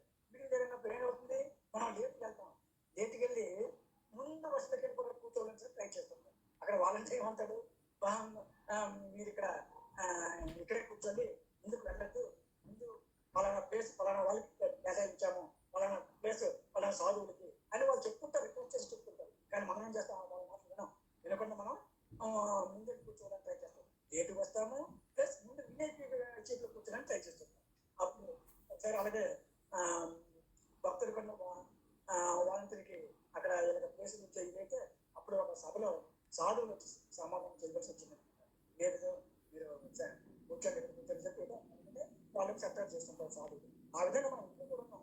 ఎక్కడ ఉన్నా సరే మంత్రులు సత్సంగం వెళ్ళేటప్పుడు వాలంటీర్స్ ఆ సభ శైలి జరగాలి. సభ అంటే ఏంటంటే మనం దేవుడిని కాదు, దేవుడిని ఒక సిస్టమ్ అంటే ఫాలో అవ్వాలి. ఒక మర్యాద ఉంటుంది, మందిరం తాలూకా మర్యాద, సభ తాలూకా మర్యాద ఉంటుంది. అవన్నీ మనం ఫాలో అయ్యి మనం కూడా భక్తులు మనం అనిపించుకోవాలి తప్పించి కానీ కామన్ పీపుల్ ప్రవర్తించుకోండి. వాలంటీర్స్ కూడా మన గురించి చెప్తున్నారనే ఆలోచనతో ఉండి మనం వాళ్ళు కోఆపరేట్ చేసి సభ కానీ సక్సెస్ అయినట్టు మనం కూడా మన పాత్ర పోషిస్తూ ఉండాలి. అలాగే కొన్నిసార్లు ఏమవుతుంది, గుణాత్మ స్వామి సత్పురుషులు ఏ విధంగా వాళ్ళు కూడా కష్టాలు పడ్డారు. వాళ్ళు కూడా భగవంతుడు కూడా కష్టాలు పడలేదని అనుకున్నాం. మనం కృష్ణ భగవాన్ ఎంత కష్టాలు పడ్డారండి, రాముడు ఎంత కష్టాలు పడ్డారండి. మన భగవాన్ స్వామినారాయణ చిన్నప్పుడు 11 సంవత్సరాలు వదిలేసి ఎంత కష్టాలు అనిపించారంటే మనకి 11 సంవత్సరాల పంటలు వాన ఎండగా అరణ్యాల్లో తిరిగి అక్కడ భూమిని కూడా దొరకకుండా వాళ్ళేమో ఆ విధంగా 11 సంవత్సరాలు రిటర్న్ చేశారు కాబట్టి వాళ్ళు కూడా కష్టాలు పడ్డారు. కానీ ఇప్పుడు కూడా సహనము కోల్పోలేదు. ఒకసారి చిన్న ఎగ్జాంపుల్ ఏంటంటే, నేనకంటే ఉండేటప్పుడు స్వామినారాయణ భగవాన్ 11 సంవత్సరాల వయసులో గిరినర్ పర్వతం దిగి అక్కడ గోదావరి అనే ఒక గ్రామం ఉంది. అక్కడేమో ఒక సత్రంలో గోడన కూర్చున్నానండి. అక్కడ ఒక సాధువు నీకు అక్కడ కూర్చోడానికి లేదు, నువ్వు లేచి నిలబడి పాపం మన నేలకంటే వరకు అక్కడ నుంచి లేచిపోయి ఇంకొక ప్లేస్లో కూర్చున్నాను. అక్కడ కూడా లేపేశారండి భోజనం చేయకుండానే. అలాగే దేవుడు దగ్గరికి మార్పించారండి ఆ సాధువులు. మార్పించడం మన మాత్రమే ఏం చేస్తామండి, భోజనం చేయకుండా గడవలు మనకు గ్రహించి దేవుడు దగ్గరికి మార్పించారు. భగవంతుడు లాంటి వాళ్ళకే అంత ఇది ఉన్నప్పుడు కూడా ఆయన ఇక్కడ కూర్చోడానికి దేవుడు దగ్గర మార్పించారు. కానీ భగవంతుడు మన స్వామినారాయణ భగవాన్ సహనంతో ఎప్పుడు కూడా కోల్పోలేదు. ఇలాంటి విషయాలు మనం తెలుసుకొని సీతకు ఒక ఎగ్జాంపుల్గా, మన స్వామినారాయణ భగవాన్ ఒక ఎగ్జాంపుల్గా ఇవన్నీ తెలుసుకొని మనము ఎంతో సహనంగా ఉండాలి. సహనం ఉంటేనే మనం డెవలప్ అవుతామన్న సంగతి మనం చాలాసార్లు తెలుసుకోవాలి. అయితే కొన్నిసార్లు మనకి ఏమనిపిస్తుందంటే, ఏంటి నేనేమి తప్పు చేయలేదే, నేను ఎందుకు నేను వేరే వాళ్ళు నాకు వల్ల నేను ఎందుకు సహనం కోల్పోయాను, ఏదో నాకు తప్పని చెప్పాలి కదా, తప్పని చెప్పరు, నాది తప్పు అంటారు, మ్యాథ్స్ ఎగ్జామ్ తీసుకుంటారు అని మనకు కొన్నిసార్లు వికల్పంగా వెళ్ళిపోతుంది. కానీ మనం జాగ్రత్తగా శాంతంగా పరిశీలిస్తే ఎవరు తప్పు కాకుండా ఎటువంటి తప్పైనా మనం సహనం ఉండాలి. మన తప్పైనా మన సహనం ఉంటేనే మనము చాలా బాధపడిన సంగతి తెలుసుకోవాలి. అయితే ఒకరోజు యోగీజీ మహారాజును విజ్ఞాన దాస్ స్వామి దగ్గర కూడా ఒక ఊరికి భిక్షాటనకి వెళ్ళారు. అక్కడ వాళ్ళు పిండి కానీ పక్క పైన తిరిగితే వండుకోవచ్చని ఆ ఊళ్ళో అనుకున్నారు. ఎవరు ఒక భక్తుడు వాళ్ళకి తిట్టి ఏమి భిక్ష ఇవ్వలేదంట. కానీ ఆ ఒక భక్తుల యొక్క భార్య సాధువులకు కావాల్సిన వంట సామాగ్రి అంటే పంపించింది అనమాట. పంపిస్తే అవన్నీ పంపించినంత వాళ్ళు వండుకున్న తర్వాత భోజనం చేశారు. యోగీజీ బాబా భోజనం తయారు చేసిన తర్వాత ఠాకూర్జీకి ఇది తాళ్ళు పెట్టడానికి వెళ్ళేటప్పటికి నెయ్యి లేదన్నమాట. నెయ్యి లేకపోతే యోగీజీ బాబా ఏం చేశారంటే, ఈ దీపం పెట్టడానికి నెయ్యి ఉంటుంది కదండి, ఆ నెయ్యి కొంచెం తీసి చపాతీలో వేసి ఆ తాళేమో సమర్పించారు. సమర్పించిన తర్వాత అంటే నెయ్యి అనేది రాలేదన్నమాట ఆ భోజనం దగ్గరికి, ఆ వంట సామాన్తో పాటు.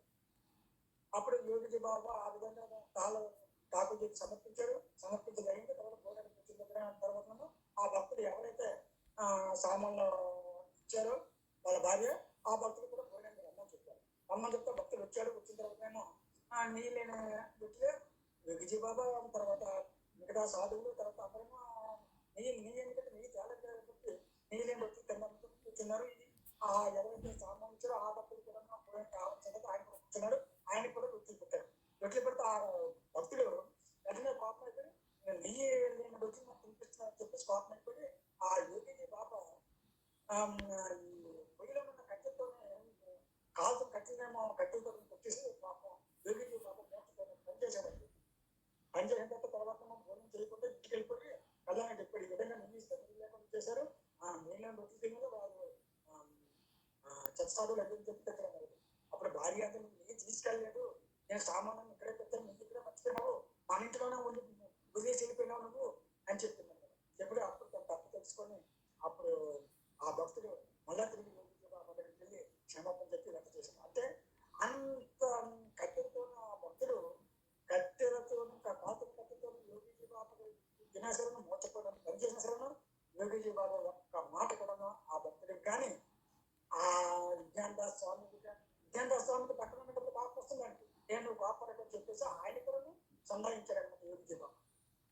ఆ విధంగా ఎంత సహనం ఉంది, ఎంత కష్టపడుతుందో కూడా ఆ సహనాన్ని తన తనకి అంటే అప్పుడు నీరే చేయడం తప్పు కాదు కాబట్టి సహనంగా ఉన్నారు యోగిజీ బాబా. తన తప్పు తెలుసుకున్నాడు భక్తుడు, మళ్ళా వచ్చి క్షమాపణ కోరాడు.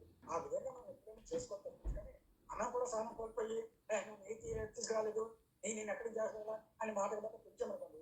అక్కడ సభ జరిగి అక్కడ శాస్త్రంగా ఎవరో భోజనం చేయలేము. తర్వాత దేవాలయంలో స్వామి ముందు అంత తగుకి ఆజ్ఞ పోషాలం అవుతాం కాబట్టి చాలా సహనం అనేది మాత్రం చాలా జాగ్రత్తగా ఉండాలి. ఈ సహనము మనకి ఇలాంటి ఎగ్జాంపుల్ ద్వారా తెలుసుకోవాలి. మనకి వేణుగోపాల్ మహారాజ్ చాలా సహనంగా ఉన్నారు, ఎలా ఉన్నారు, ఏ విధంగా మనం నేర్చుకోవాలని చెప్పేసి మానసానంద మహారాజ్ గారికి ఒక ప్రశ్న అడిగేటప్పటికి మానసానంద మహారాజ్ గారు ఏం చెప్పారంటే యోగి వివాహ సాధన ఉంటే మహానుభులు సంతోషిస్తారని చెప్పారు. కాబట్టి అంటే మనం ఎంత సహనంగా ఉంటే అంత మన గురువులు భగవంతుడు మనల్ని ప్రేమిస్తారనమాట. కాబట్టి సహనం అనేది మనలో ఎప్పుడు కూడా ఉండాలి. ఇలాంటి విషయాలు శాస్త్రాల్లో రాయి మనం సహనంగా ఉండాలి అని అప్పుడే మనం డెవలప్ అవుతామని చెప్పేసి ఏ శాస్త్రాల్లో రాయరండి. అక్కడ మనం నేర్చుకోవాలి. మన గురువులు చెప్తున్న విషయాన్ని బట్టి మనం అర్థం చేసుకుని మనం కూడా వాళ్ళని అనుసరించాలని ప్రయత్నిస్తాం. నాకు ఇదే కావాలి, ఇప్పుడే కావాలి, ఇలాగే కావాలి అని ప్రయత్నం చేయకూడదు. ప్రయత్నం చేసామనుకోండి మనకి అది ఒకవేళ జరగకపోతే అసంతృప్తి వస్తుంది, సహనం కోల్పోతాం. కాబట్టి ఏది మనకు దొరికినా, ఎక్కడ దొరికినా, ఏ విధంగా దొరికినా, ఏ విధంగా ఉన్నా మనం దాంతో సంతృప్తి అవ్వాలి. మనకి నేల మీద పడుకోవాలి ఒక సిచ్యువేషన్ వచ్చింది, నేల మీద పడుకోవాలి, దిండు లేదు, పడుకున్నట్టు ఉండాలి. ఒకవేళ మనకి దేశంలో మంచి పడుకు తెరువు మీద పడుకోవాలి. ఆ విధంగా మనము ఎక్కడ భూతికరమైన భోజనం చేయాలి, రికార్డ్ చేస్తాను. దాంతో మనం అయిపోవాలి.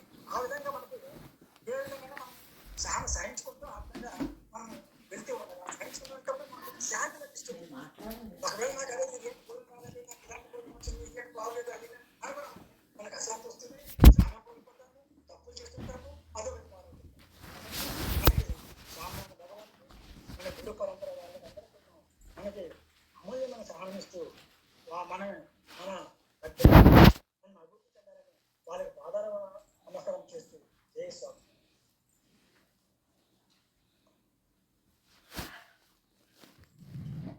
జై స్వామినారాయణ. చాలా అతి అద్భుతంగా సహనశీలత యొక్క గొప్పతనాన్ని అందరూ సహనంతో ఉండాలి. పిల్లలు మరియు పెద్దల పట్ల కూడా సహనంతో ఉండి వాళ్ళకు ధైర్యం చెప్పాలి. సహనంగా ఉంటే దేవుడు మనల్ని ఇష్టపడతాడు, ప్రేమిస్తాడు అని ఎంతో గొప్పగా చెప్పిన ప్రభావదీయులు విజయరావు గారికి ధన్యవాదములు. తదుపరి భాగం కీర్తనం బై ప్రభావదీయులు ఆంజనేయులు గారు ఫ్రమ్ ముక్తర్. ప్రభావదీయులు ఆంజనేయులు గారు.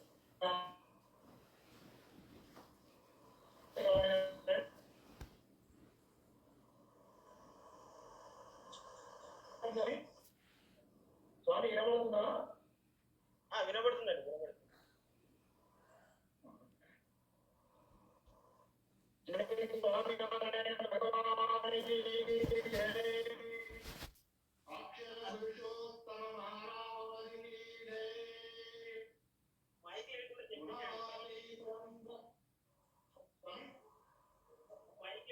చెప్పేసేయండి, వినబడుతుంది అక్కడికి. అది మైక్ ఉంటే సరికి కొంచెం ఎక్కువ వస్తుంది, మైక్ లేకుండా పాడేసేయండి.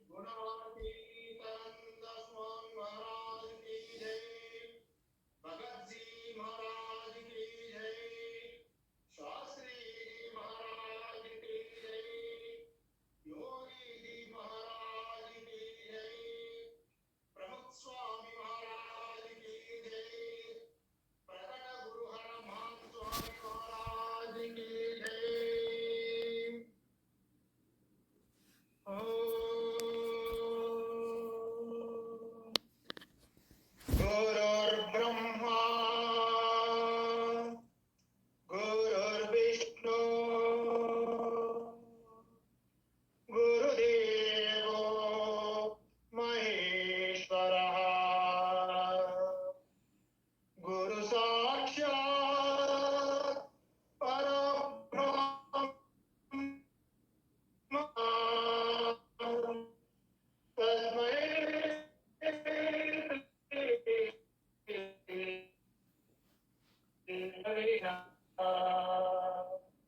तस्मै श्री गुरवे नमः।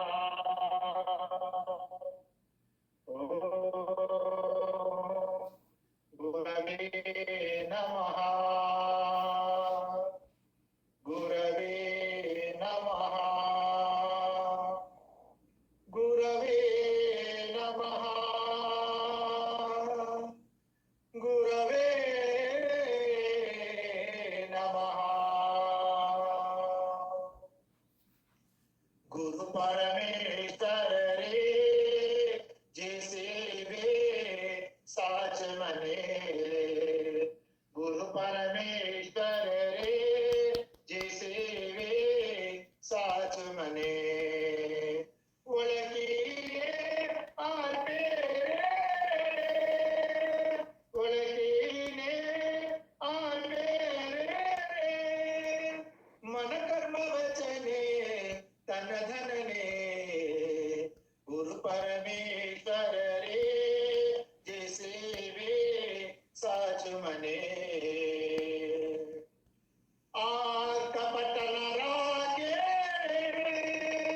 रागे शुद्ध भावे महिमा जाने महिमा जाने। हरिवीना पीजी रे हरिवीना पीजी रे के मन मा इच्छा नवाणे। गुरु परमेश्वर रे जैसे वे साच मने। गुरु परमेश्वर रे वचन प्रमाणे प्रमाणे वर देते हर जन कावे हर जन कावे। ओ भवसागर मारे ओ भवसागर मारे ते परमा पाचो नमहावे। गुरु परमेश्वर रे जैसे वे साच मने। गुरु परमेश्वर रे मनन मनोरथ रे मनोरथ रे सर्वे तेरा श्री हरि पूरे श्री हरि पूरे। ओ प्रेमानंद कहे रे ओ प्रेमानंद कहे रे तेरे हरि हजूर रहे। गुरु परमेश्वर रे साच मने। गुरु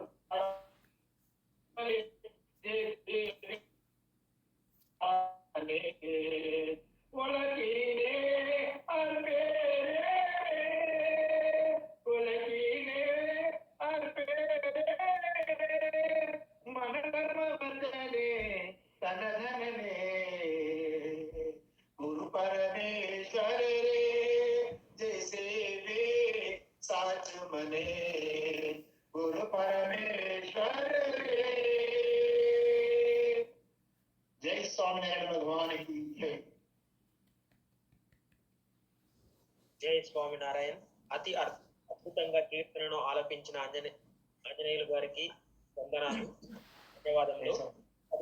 జై స్వామినారాయణ. తదుపరి భాగం ప్రముఖ్ స్వామి మహారాజ్ జీవన గాథ బై పరమవదీయులు శ్రీ వెంకటేశ్వర్లు గారు ఫ్రమ్ గుజరాత్. జై స్వామినారాయణ. వెంకటేశ్వర్లు గారు. వందే వందే శ్రీ పురుషోత్తమం చ పరమం ధామాక్షరం జ్ఞానదం వందే ప్రాగజిభక్తమేవ మనగం బ్రహ్మస్వరూపం ముదా వందే యజ్ఞపురుషదాస్తచరణం శ్రీయోగిరాజం తథా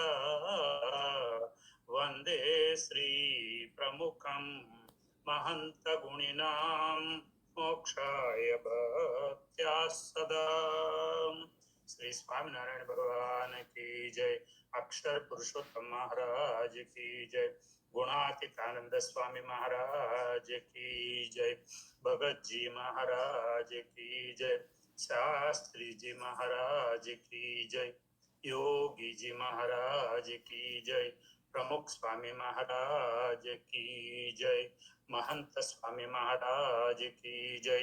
सूरत अक्षरधाम महोत्सव की जय जय. ఒకసారి కొంతమంది హరిభక్తులు సాధువులు ప్రముఖ స్వామి మహారాజ్ గారిని సనాతన సిద్ధాంతాల్లో ఉండ రహస్యాలను తెలుపుకుంటూ చాలా ప్రశ్నలు అడిగేవాళ్ళు అనమాట. అంటే సమయాంతరంలో అడుగుతూ ఉన్నప్పుడు స్వామిని అడుగుతుంటే వాళ్ళు లిఖిత పూర్వకంగా కూడా అడిగేవాళ్ళు. తర్వాత దానికి స్వామి కూడా లిఖిత పూర్వకంగా అంటే రాసే జవాబు కూడా ఇచ్చేవాళ్ళు అని అన్నమాట. అట్లా ఇచ్చిన ప్రశ్నలకి జవాబులు అవి మనకి సనాతన సూత్రాలు అయిపోయినాయి అనమాట. ఇప్పుడు చూసారా, మనకి అది మను భగవాన్ ఇచ్చిన మను సూత్రాలు ఈ విధంగా అన్నమాట. ఆ సూత్రాల్లో మనకి మన సంస్థ ఏం చేశారంటే, నెలకు 31 రోజులు కదా, 31 రోజులు మనకి ఈ సూత్రాలన్నింటిలో అతి ముఖ్యమైన సూత్రాలు మన జీవనంలో, తర్వాత అంటే మన జీవన విధానం, సంసారిక జీవనం, తర్వాత వచ్చి ఆధ్యాత్మిక జీవనంలో అభివృద్ధి చెందే కోసంగా ముఖ్య అంశాలు, ముఖ్య కావాల్సిన సూత్రాలు ఏమిటి అని డే వైజ్ వేశారు. ఒక్కో రోజు ఒక్కో సూత్రంగా ఒక ప్రశ్న, దానికి ఒక ఇది ప్రముఖ స్వామి మహారాజ్ గారు రాసిన జవాబు అది చెప్పించి ఇచ్చారనమాట. ఈరోజు 7వ తేదీ అంటే డిసెంబర్ 7.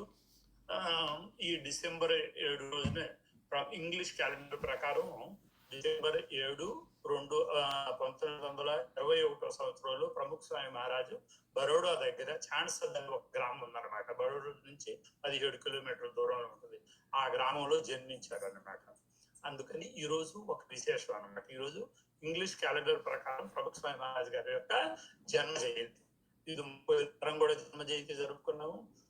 మన హిందూ సాంప్రదాయంలో, మన హిందూ పరంపరలో ఏంటంటే, ఏ నెలలో మన హిందూ ప్రకారం వచ్చే నెలలో ఏ తిథిలో అంటే ఏ తిథిలో వస్తుంది మనం తిథి అని అంటాం అన్నమాట. ఆయన మార్గశిర మాసంలో జన్మించారు.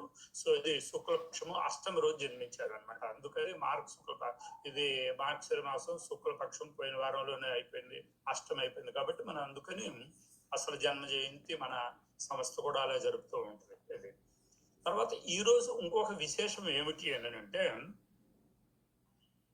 7వ తేదీ అడిగినప్పుడు ఈ రోజు ప్రశ్న ఏమడిగారంటే, ఆయన ఒక ప్రశ్న, తర్వాత దానికి సమాధానం. స్వామి, మేము గురువుని ఆశ్రయిస్తాం కదా, గురువు ద్వారా భగవంతుని ఆశ్రయిస్తాం కదా, అప్పుడు ఆశ్రయించినప్పుడు మేము ఆ గురువు గారిని ఏ విధంగా ప్రసన్నం చేసుకోవాలి అని అడుగుతాడు. అడిగితే ఇది ప్రముఖ స్వామి మహారాజు ఒకే లైన్ రాస్తారని అన్నమాట. గురు యొక్క అనువృత్తి ప్రకారం మనం నడుచుకోవాలి అని. స్వామినారాయణ భగవాను అదే సిద్ధాంతాన్ని గడడ పదం ప్రకరణం 41వ అమృతంలో కూడా ఆ మాట చెప్తారనమాట. గురువు యొక్క అనువృత్తి, ఆయన ఇష్టం ఏమిటి అని మనం అబ్జర్వ్ చేస్తూ ఉండాలని అనమాట. ఆయనకి ఏది చేస్తే ఆయన ప్రసన్నం అవుతారు అనేది డైరెక్ట్ చెప్పాలని అన్నమాట. ఆయన కార్యం ద్వారా చూపిస్తూ ఉంటారు. అట్లా అది గురువు యొక్క ప్రకారం మనం నడుచుకోవాలంటే గురువు ప్రసన్నం అవుతారని చెప్పారు. ఆయన ఊరక సూత్రాలు రాయటం కాదు, ఆయన జీవన విధానమే కంప్లీట్ గురుమయం అయిపోయింది అనమాట. 17వ సంవత్సరంలో ఆయన వయసు 17 సంవత్సరాలు ఉన్నప్పుడు శాస్త్రీజీ మహారాజు గోచాసన నుంచి లేఖ రాసి పంపించాడు అనమాట. శాంతిలాల్ అంటే ఈయన సాధువు ఆయన పేరు శాంతిలాల్ చేసేయండి వెళ్ళిపోయాడు. వెంటనే గురువు గారు రమ్మన్నారు, ఇంటికి వెళ్ళాడు. వాళ్ళకి చెప్పేశారు అనమాట. గురువు గారు రమ్మన్నారు, అందుకని మీకు చెప్పడానికి వచ్చాను అని చెప్పి అందరూ పాదవందనం చేసి వెళ్ళిపోయారు ఆయన. అంతే. వెళ్ళిపోయిన తర్వాత ఆయన ఒక నిష్ఠా కార్యం అది దాన్ని చూసి, సో ఈ శాస్త్రీజీ మహారాజ్ ఆయన వెంటనే అహ్మదాబాద్ లో ఓల్డ్ సిటీలో ఆంబలి వాళ్ళ పోలు అంటే ఒక బజార్ వీధి అనమాట. అక్కడ ఒక ఇంట్లో బాబుబాయ్ అని ఒక హరిభక్తుడు ఉండేవాడు. శాస్త్రీజీ మహారాజు యొక్క అనన్య నిష్ఠమైన భక్తుడు. అక్కడ పార్శ్వ దీక్ష ఇచ్చారు. తర్వాత 1 సంవత్సరంలోనే గోండల్లో భగవతి దీక్ష ఇచ్చారు. తర్వాత ప్రముఖ స్వామి మహారాజ్కి ఏం చెప్పారు అని అంటే ఆయన దీక్ష ఇచ్చి ఆయనకి ఏం చెప్పారు, నారాయణ స్వరూప నామని పేరు పెట్టారు, నామకరణం చేశారు. కానీ నిక్ నేమ్ గా షార్ట్ నేమ్ గా శాస్త్రీజీ మహారాజు నారాయణ దాని అని పిలిచేవారు. చెప్పి నారాయణ దాన్ని ఇప్పుడు సంస్కృతం చదువు అని అన్నారు. సంస్కృతం అధ్యయనం చేయమని చెట్ల అహ్మదాబాద్ లో ఒక గురువు గారి దగ్గర పెట్టారు సంస్కృతం నేర్చుకోవడానికి. తర్వాత బాదరన్ అని ఒక గ్రామం ఉంది, నడియాద్ దగ్గర ఉంటుంది అనమాట, అక్కడ కొన్ని రోజులు పెట్టారు. తర్వాత అక్కడి నుంచి ఖంబాత్ అనేది సీ కోస్ట్ లో ఒక గ్రామం ఉంటుంది, అక్కడ కూడా పెట్టారు అనమాట. కానీ అక్కడ ఇది శాస్త్రీజీ గారు ఏం చెప్పారు తెలుసా, నేను ఆ గురువు గారికి ఇవ్వాల్సిన ఫీజే ఇస్తాను, కానీ మీరు రోజు జీవన నిర్వాహం మీరు తీసుకొని భిక్షాటన చేసి మీరు చదవాలని అంతే. వాళ్ళు భిక్షాటన చేసేవాళ్ళు, ఆ ఫీజులు వచ్చేసారనమాట. ఆ ఫీజుల ప్రకారం వాళ్ళు చదువుతూ ఉండేవాడు అని అనమాట. ఆ గురువులు వారు కూడాను ఎంత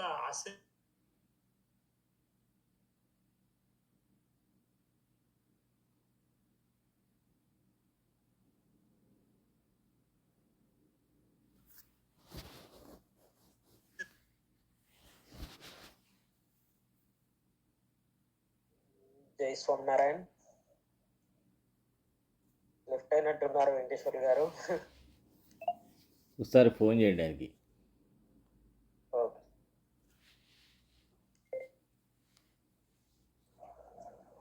మేబీ నెట్వర్క్ ప్రాబ్లం.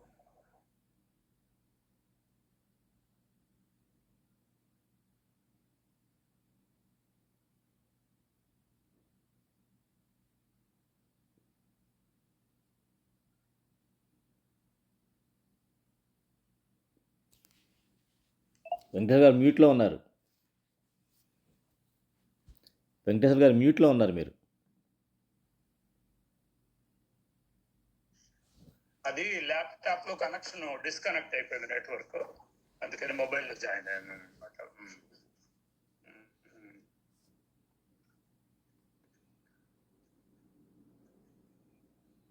ఇప్పుడు వినపడుతుందండి? వినపడుతుంది, చెప్పండి. వినపడుతుంది, చెప్పండి. అయితే తర్వాత వాళ్ళు కూడా చాలా ఆశ్చర్యపోయేవాళ్ళు, ఆయన ఎంత కాన్సన్ట్రేషన్ చేసి చదివేవాళ్ళు చూసుకోవడం అనమాట. తర్వాత కొన్నిసార్లు ఆయన నిష్ఠ, గురువు యొక్క ఆజ్ఞ ప్రకారం చదవటం అది చూసి వెంటనే శాస్త్రీజీ మహారాజ్ గారు ఏం చేశారు అంటే, వీళ్ళకి మామూలు నారాయణ స్వరూప్ దాసు అని పేరు పెట్టుకున్నారు. కానీ ఆయన యొక్క లగ్నం చదివేదానికి లగ్నం అని చూసి ఆయన శాస్త్రి బిరుదు వచ్చేదానికంటే ఎంఏ లెవెల్లో చదివితేనే కానీ శాస్త్రి సంస్కృతంలో డిగ్రీ రాదని అనమాట. ఆయన ఏమని చెప్పారు, ఇక నువ్వు శాస్త్రి ఆ డిగ్రీలు వచ్చినా లేకపోయినా శాస్త్రి నారాయణ స్వరూప్ దాస్ అని పేరు పెట్టేసేసి నామకరణం అవుతుంది. చూడండి, ఒక చిన్న వయసులోనే నేను అప్పుడు ఆ కార్యలిస్ట్ చూసేసి వెంటనే ఆయన ఏం చేసాడు, మిగతా నువ్వు చదవంతా మానేయమన్నాడు. మానేసేసి సారంగపూర్ మందిరికి కొఠారిగా నియమించేశారు అనమాట. ఆయన చూడండి, సాధువు 10-18 ఏళ్ల వయసులో సాధువు అయ్యాడు. ఒక్క 7 సంవత్సరాల్లోనే, ఇది సారంగపూర్ చాలా అతిపెద్ద మందిరం అనమాట మన సాంప్రదాయాలు, వ్యవహారం కూడా చాలా పెద్దదిగా ఉంటుంది. ఆ మందిరానికి కొఠారిగా నియమించాడు. అప్పుడు అన్నాడు, స్వామి నాకేం తెలియదు, నేను మీరు ఇప్పుడు కొఠారిగా నియమిస్తున్నారు, నేనేం చేయాలంటే, నారాయణతో నువ్వు అన్ని చేస్తావు, నువ్వు పోను అని అన్నాడు అనమాట. పోయాడు. కానీ అక్కడ అదే 3 సంవత్సరాలు కొఠారిగా ఉన్నాడు అనమాట. ఆ 3 సంవత్సరాలు కొఠారిగా ఉన్నప్పుడు ఆయన చేసిన సేవ, ఆ గ్రామంలో వాళ్ళందరినీ ఆకట్టుకోవటం ఇవన్నీ జరుగుతూ ఉంటే, ఆ గ్రామం వాళ్ళు ఏంటంటే, మాకు ఇది ప్రతి 5 సంవత్సరాలకు ఒకసారి లోకల్ పంచాయతీ ఎలక్షన్లు వస్తాయి కదా, ఆ ప్రెసిడెంట్ గా నియమించేదానికి వాళ్ళందరూ ఏకగ్రీవంగా మాకు ఎవరు వద్దు, మాకు ప్రముఖ స్వామి మహారాజే అని శాస్త్రి నారాయణ స్వరూప్ దాసే మా గ్రామానికి సర్పంచ్ గా ఏకగ్రీవంగా మేము అందరం ఎన్నుకుంటున్నాను వాళ్ళు డిక్లేర్ చేశారు అనమాట. చూడండి, అట్లా ఆయన మెప్పించాడు. దాన్ని బట్టి మనకు తెలిసిపోతుంటది ఆయన ఏ విధంగా నిష్ఠగా కార్యం చేసేవాడు అంటే. తర్వాత ఆయన వినమ్రంగా ప్రముఖ స్వామి మహారాజ్ గారు ఏం చెప్పారంటే, మేము సాధువును, మేము ఇలాంటి వీటిలో మేము ఉండకూడదు, అందుకని క్షమించండి, మీ ఆదర భావాలది అని చెప్పి, కానీ మీరు అందరూ ఇట్లా నా మీదగా ఆదరం చూపిస్తున్నారు కాబట్టి ఈ ఆదర భావాలన్న మీద ఈ మమత్వము మహిమ ఇదంతా ఈ మందిరం మీద ఉంచండి, మన సంస్థ మీద ఉంచండి అని వినమ్రంగా చెప్పారనమాట. తర్వాత ఇంకా చిన్నగా శాస్త్రీజీ మహారాజు గారి వయసు వస్తూ ఉన్నది. తర్వాత 1950 సంవత్సరంలో ఏం చేశారంటే, సంస్థకి ప్రముఖగా ఎవరిని నియమిద్దామని అందరూ డిస్కషన్ చేసుకుంటున్నారు అనమాట. వాళ్ళందరూ డిస్కషన్ చేస్తూ ఉంటే ఆయన చాలా అనారోగ్యంగా ఉన్నాడు. అప్పుడు ఆ సమయంలో అహ్మదాబాద్ లో ఆమ్లీ వాళ్ళ పొల్లని అక్కడ బాబుభాయ్ పటేల్ వాళ్ళ ఇంట్లో ఉండేవాడు అనమాట. అదే మెయిన్ హెడ్ క్వార్టర్స్ BAPS కి మొత్తం అహ్మదాబాద్ లో. అయితే శాస్త్రిజీ మహారాజు ఉండి, మీరు ఎవరిని ఏం వద్దు, మీరేమి మాట్లాడు కాకుండా ఇంకేం ఇప్పుడు ఏం మనం విచారించడం అవసరం లేదు, నారాయణ దాన్ని మనం ఈ సంస్థకి ప్రముఖ అపాయింట్మెంట్ చేద్దాము అని అన్నారు. స్వామి, ఇప్పుడు ఆయనకి 28 సంవత్సరాల వయసే, ఇంత పెద్ద సంస్థ మీరు డెవలప్ చేస్తున్నారు, ఎస్టాబ్లిష్ చేస్తున్నారు, ఇంత నడపటము, ఆ 28 సంవత్సరాల పిల్లోడిని కూడా పెడితే అందులో ఎంగేజ్ లో ఉన్నాడు, వాళ్ళకి ఏం తెలుస్తుంది, వ్యవహారం తెలియదు, ఏం తెలియదు అని అంటే శాస్త్రిజీ మహారాజు ఒప్పుకోలేదని అనమాట. మీకు ఆయన అప్పుడు ఐశ్వర్యం చూసి శాస్త్రిజీ మహారాజ్ చెప్పారు అనమాట, మీరు ఇప్పుడు సంగతే చూస్తున్నారు, నేను భవిష్యత్తులో జరగబోయేదంతా చూస్తున్నాను, నాకు అంత మట్టం తెలుసు, మీకు చెప్తున్నాను చూడండి. ఇప్పుడు ఇది నారాయణ దాన్ని మనం సంస్థ గాని ప్రముఖంగా చేస్తే మీకు 50 సంవత్సరాల వరకు అఖండమైన సుఖం ఉంటది అని చెప్పేసేసి డైరెక్ట్ గా ఆయనకి వాళ్ళందరికీ ఏం చెప్పకుండానే అక్కడే కూర్చొని, ఇదిగో ఈ రోజు నుంచే నేను ఈ సంస్థకి ఈ నారాయణ దాన్ని ప్రెసిడెంట్ గా ప్రముఖ అపాయింట్మెంట్ చేస్తున్నాను అని చెప్పి ఆయన ఉపవస్త్రం తీసి ఆయన మీదకి కప్పారని అనమాట. కప్పి అప్పుడు యోగిజీ మహారాజు ఉంటే యోగిజీ మహారాజు చెప్పారని అనమాట, మీరు ఆశీర్వాదం కొట్టండి, మీలాంటి సాధుత్వ గుణాలు ఆయనలో రావాలి అని. అంతకు ముందు కూడా చాలా మంది అసలు ఇది ఈయన ప్రముఖ స్వామి మహారాజు గారు ఒప్పుకోలేదు అనమాట సంస్థకు ప్రెసిడెంట్ అవడం కోసం కానీ. కానీ అదంతా పెద్ద హిస్టరీలు అంటే ఇప్పుడు మనకి సమయం ప్రకారం కాబట్టి కొంచెం సంక్షిప్తం చెప్తున్నాను. తర్వాత ఆశీర్వాదాలు ఇచ్చేశారు. కానీ ఆ రోజు జరిగిన ఒక సంఘటన కానీ తెలుసునని అద్భుతమైన చరిత్రలు విన్నాను అనమాట. అప్పుడు అయిపోయిన తర్వాత ప్రముఖ స్వామి మహారాజు గారు లేచి ప్రార్థన చేసి తర్వాత ఆయన ప్రతిజ్ఞ చేశారు అనమాట. ఇప్పుడు మన గురువు గారు అయిన శాస్త్రిజీ మహారాజు గారు నా మీద విశ్వాసవద్దించి నన్ను ఈ సంస్థకు ప్రెసిడెంట్ గా చేశారు. నేను ఈ రోజు శాస్త్రిజీ మహారాజు గారిని ఆలోచిస్తా, స్వామి, మీరు స్థాపించిన ఈ సంస్థకి నా శరీరంలో ప్రాణం ఉన్నంత వరకు నా దేహాన్ని కుర్బానీ చేస్తాను, నా దేహాన్ని కూడా ఆయన గుజరాతీలో శబ్దం ఆడారు అనమాట, పరవా కరే వినాలని అంటే నేను లెక్క చేయకుండా, నా దేహాన్ని కూడా లెక్క చేయకుండా ఈ సంస్థకి సేవ చేస్తాను అని ప్రార్థన చేసి వెంటనే అయిపోయింది. భోజనాలు అందరు చేసేసారు. స్టార్టింగ్ ఎప్పుడు వెంటనే స్టార్ట్ చేసి ఏం చేస్తారు తెలుసు ఆయన, అందరూ వేస్తారు. అప్పుడు జనరల్ గా లోకాలు మనకి ఎవరికన్నా ఒక వార్డు మెంబర్గా ఎన్నుకున్నా కూడా ఎంత ఎదురు ఉంటాయో, కానీ ప్రముఖ స్వామి మహారాజు గారు వెంటనే అక్కడ భోజనాలు చేస్తే వాళ్ళందరూ ఆ భోజన పాత్రలు తోమటానికి వెళ్ళాడు అని అనమాట సేవ. అప్పుడు కొంతమంది హరిభక్తులు వచ్చి అడిగారు, స్వామి, మీరు ఇప్పుడు సంస్థ ప్రముఖ అయిపోయారు, ఇవన్నీ మీరు చేయకూడదు అని అంటే ప్రముఖ స్వామి మహారాజు గారు అన్నారు, గుణాత్మానంద స్వామి చెప్పింది ఇదే, ఎవరు సేవ చేస్తారో వాళ్లే ప్రముఖం అని. గుణాత్మానంద స్వామిని దర్శనం చేసుకునే దాన్ని కూడా దాంగద్ర నుంచి ఒక మఠాధిపతులు వెళ్ళి దర్శనం చేసుకున్నారు. జూనాగఢ్ వెళ్ళారు. వెళితే అప్పుడు వాడు అడిగారు అన్నాను అనమాట, గుణాత్మానంద స్వామిని వాళ్ళు ఎప్పుడు చూడలేదు. గుణాత్మానంద స్వామిని అడిగారు, స్వామి, ఇక్కడ గుణాత్మానంద స్వామి ఈ మందిరానికి మహంత ఉండాలంట కదా, ఎవరు ఆయన దర్శనం అవుతుందంటే గుణాత్మానంద స్వామి చెప్పారంటే ఇక్కడ కూర్చోండి అని అన్నారు. తర్వాత కొద్దిసేపు తర్వాత దర్శనం అవుతుంది. తర్వాత గుణాత్మానంద స్వామి వెళ్ళి చీపురు తీసుకొని అదంతా వీళ్ళు చుమ్ముకుంటూ వస్తున్నాడు అనమాట. హాల్లో మందిరం అయింది. వస్తూ ఉంటే వీళ్ళు వైపు వచ్చేసాడు. వచ్చేసరికి అరే చుమ్ముకుంటూ వచ్చి, స్వామి, మీరేనా ఈ మహత్వాన్ని అన్నారు. అవును, సేవ ఎవరు చేస్తారు, అన్నిటికన్నా చిన్న సేవ, అతి తక్కువైన సేవ ఎవరు చేస్తారు, వాళ్లే మాకు ఈ మహత్వం అని. అదే ప్రముఖ స్వామి మహారాజు గారు ఆడ నిదర్శనం చూపించారు అనమాట. అంట్లు ఎవరు తోడతారో అన్నిటికన్నా చాలా తక్కువైన సేవ ఎవరు, అందరు తక్కువ అంట్లు తక్కువ అనుకుంటారు కదా, అలాంటి సేవలు చేసిన వాళ్ళే మాకు ప్రముఖులు అనేది స్టార్ట్ చేశారు. ఆ విధంగా ఊరకు ఆయన మాటలతో చెప్పడం కాదు, జీవన పర్యంతం అని అనమాట. ఆయన దేహాన్ని లెక్క చేయకుండా కూడా సంస్థ యొక్క అభివృద్ధి కోసం, తర్వాత స్వామినారాయణ భగవాన్ ప్రబోధించిన సిద్ధాంతాన్ని ప్రచారం కోసం శాస్త్రిజీ మహారాజు ఈ సంస్థను స్థాపించారు.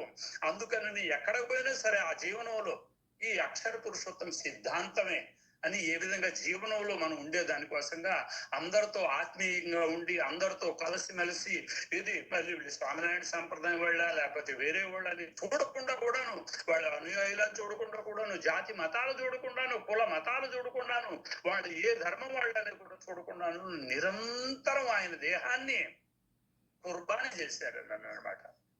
అందుకనే భద్రేశ్ స్వామి గారు రాశారు, ఏది ఆయన మహిమను రాస్తూ రోజు మనం మహంత్ స్వామి గారు ఆ శ్లోకాలన్నీ మనకి మహిమాష్టకాలు పాడుకోమన్నారు అనమాట. విశ్వే వైదిక ధర్మ మర్మ మహిమ సత్సంగ విస్తారకం వాత్సల్యం కరుణ అహో జనజనే ఆకర్షణం అద్భుతం దాసత్వం గురుభక్తి నిత్య భజనం సంవాదిత సాధుత.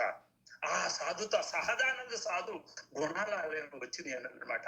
ఇది స్వామినారాయణ భగవాన్ చెప్తారనమాట. అలాంటి సాధువుని అన్ని లక్షణాలని ఇంకొక వచ్చినప్పుడు చాలా విపులంగా చెప్తాడు. నేను కూడా దర్శనం చేసుకోవాలని కూడా నాకు కూడా ఉత్సాహంగా ఉంటుంది. ఆ యొక్క సాధువు యొక్క ఇది పాదాలు తగిలిన కణాలు ఉంటాయి, ఇసు కూడా ఆ ఇసు కూడా నా తల మీద చల్లుకోవాలని అనిపిస్తుంది స్వామినారాయణ భగవాన్ చెప్తారన్నమాట.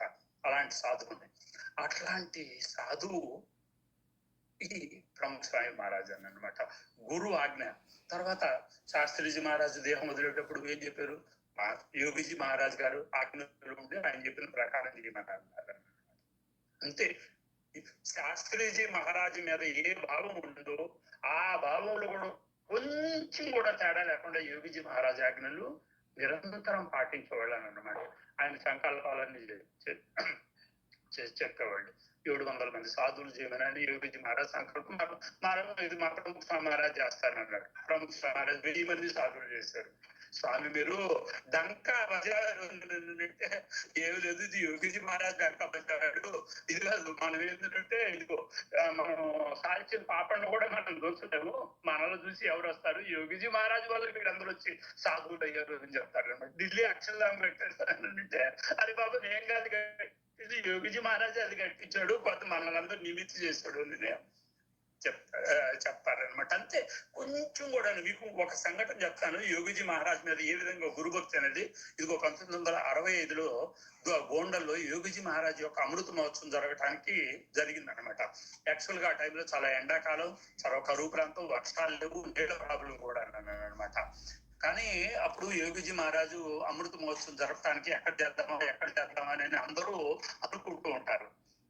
మిగతా వాళ్ళందరూ ట్రస్టీలు వీళ్ళందరూ ఉంటే అరే గోండల్లో వద్దు, గోండలో ఎందుకని అంటే వర్షాలు లేవు కదా, నీళ్లు లేవు కదా, నీళ్లు ప్రాబ్లం అవుద్ది, అందులో యోగిజీ మహారాజుని దర్శనం చేసుకున్న దానికి చాలా మంది వస్తారు, అది ఇది అని అన్నారు.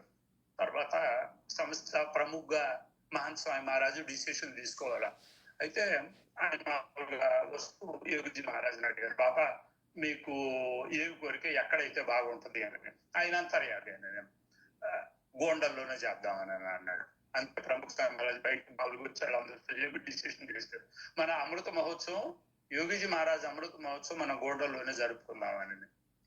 అంటే వాళ్ళు అన్నారు, ఆయన పెద్దోడు ట్రస్టీలు అందరూ కూడా శాస్త్రిజీ మహారాజుని నియమించిన ట్రస్టీలు వాళ్ళందరూ కూడా నారాయణ నీకేమైనా తల తిరిగిందే, ఇక్కడ నీళ్లు లేవు, వర్షాలు లేవు, ఎక్కడి నుంచి నీళ్లు తీసుకొస్తావి, ఏర్పాట్లు అన్ని చేస్తావా లేదు అని.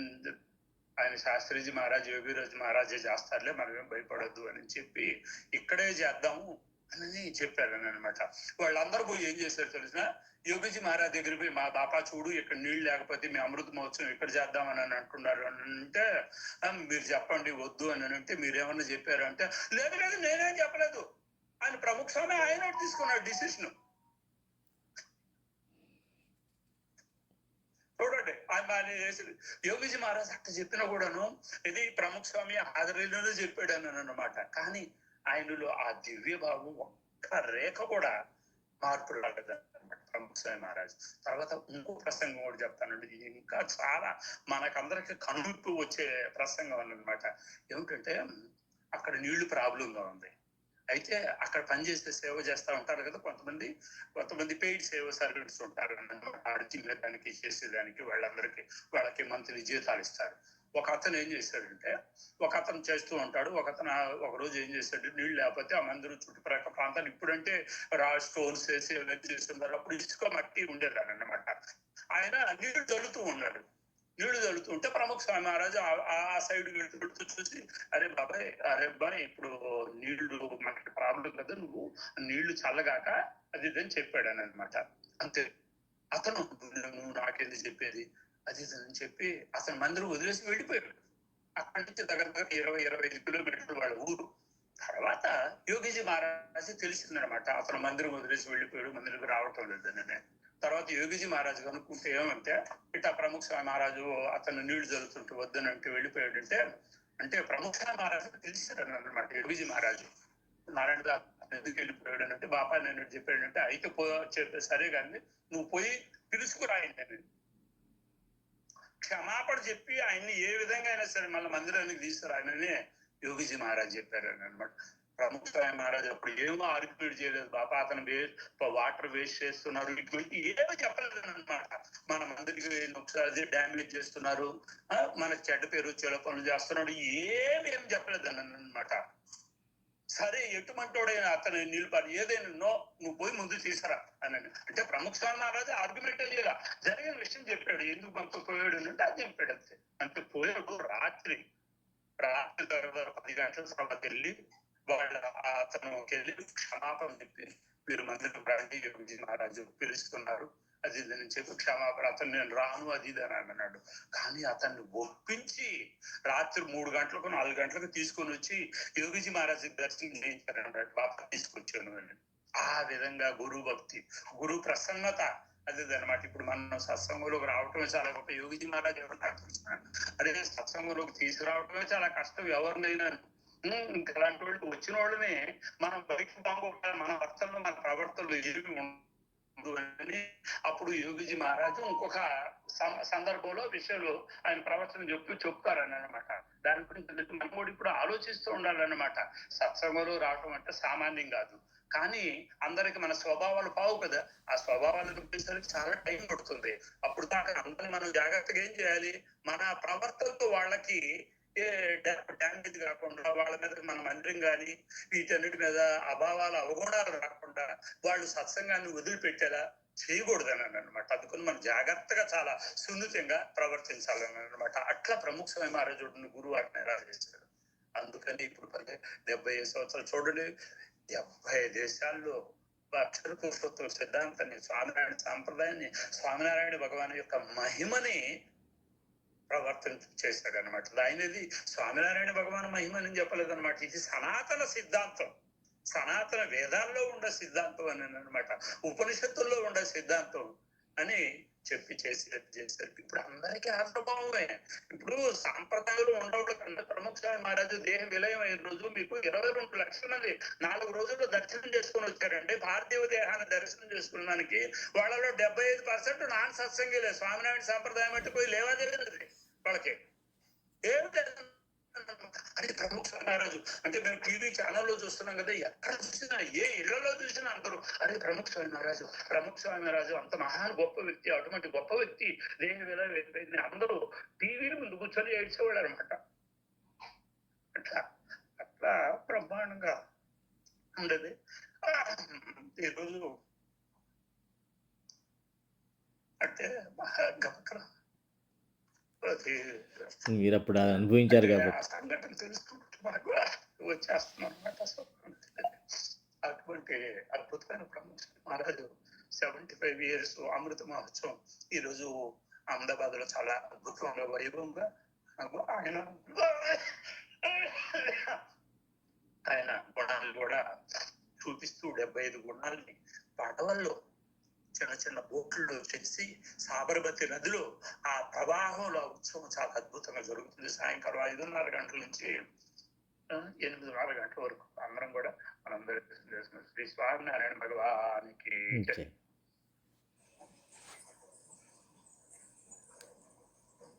జై స్వామి. జై స్వామినారాయణ. ప్రముఖ స్వామి మహారాజ్ జీవన గాథను ఎంతో చక్కగా వివరించిన పరమభావీయులు వెంకటేశ్వర గారికి ధన్యవాదములు. మరియు మనందరికీ ఆ సహజానంద స్వామి సాధుగుణాలు కలగాలని కోరుకుంటున్నాను. తదుపరిది ఆర్తి.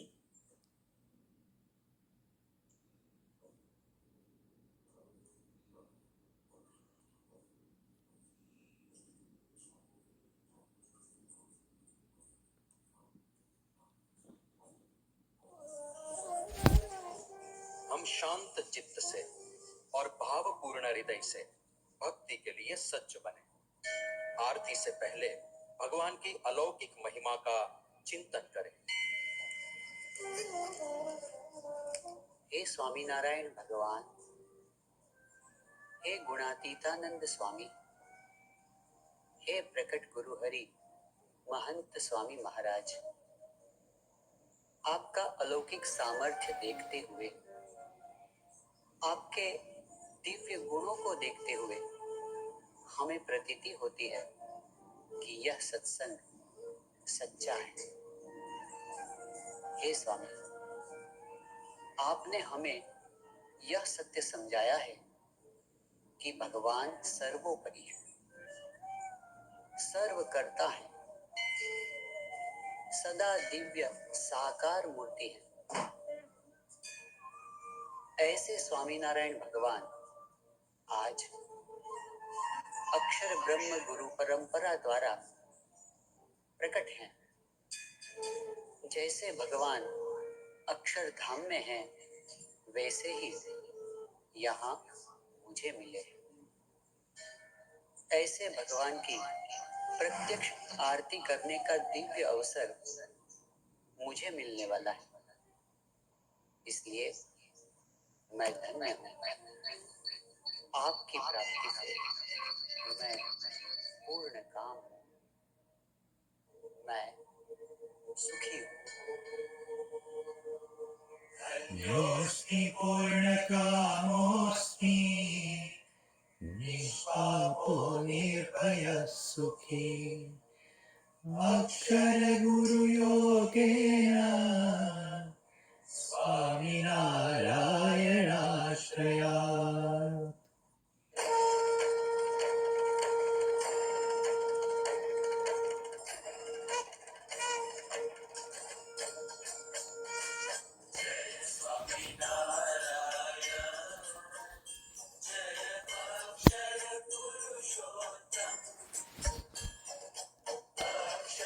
पुरुषोत्तम जय अक्षर पुरुषोत्तम जय हरिशन सर्वोत्तम जय स्वामी नारायण।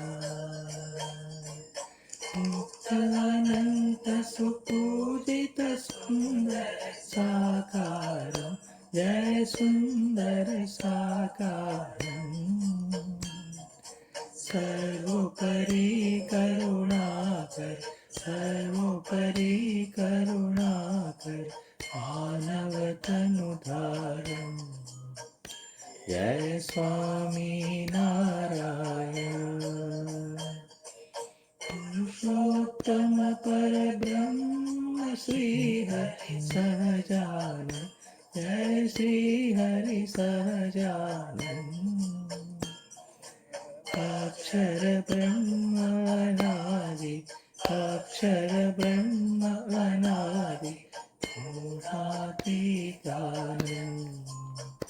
जय स्वामी नारायण। सदा सर्वकर्ता परम मुक्तिदाता जय परम मुक्तिदाता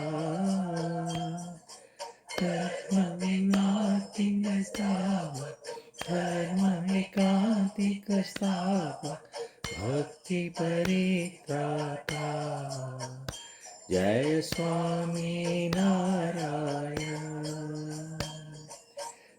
स्वभाव दिव्यता सह ब्रह्म रूपे प्रीति ओ ब्रह्म रूपे प्रीति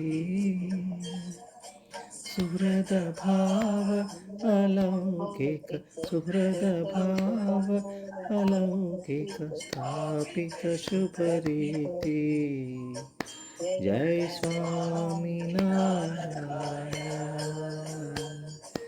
धन्य धन्य मम जीवन तव शरणे सुफलम् ओ तव शरणे सुफलम् यज्ञ पुरुष प्रवर्तित यज्ञ पुरुष प्रवर्तित सिद्धान्तं सुखदम् जय स्वामी नारायण। जय स्वामी नारायण जय अक्षर पुरुषोत्तम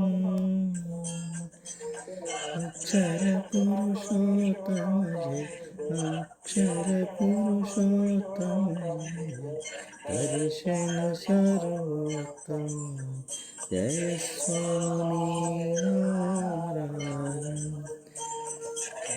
అక్షర పురుషోత్తమ జయ స్వామి నారాయణ.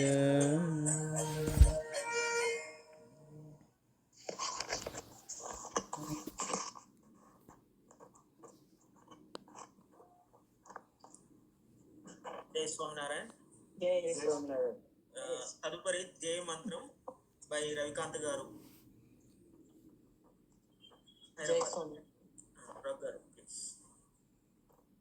గుణాతీతం గురుం ప్రాప్య బ్రహ్మరూపం నిజాత్మనః భావ్యదాసభావేన స్వామినారాయణం భజే శ్రీహరిం సాక్షరం సర్వదేవేశ్వరం భక్తిధర్మాత్మజం దివ్యరూపం పరం శాంతిదం సాదం కారణం స్వామినారాయణ నీలకంఠం భజే శ్రీహరి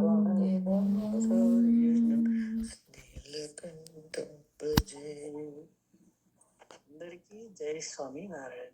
జై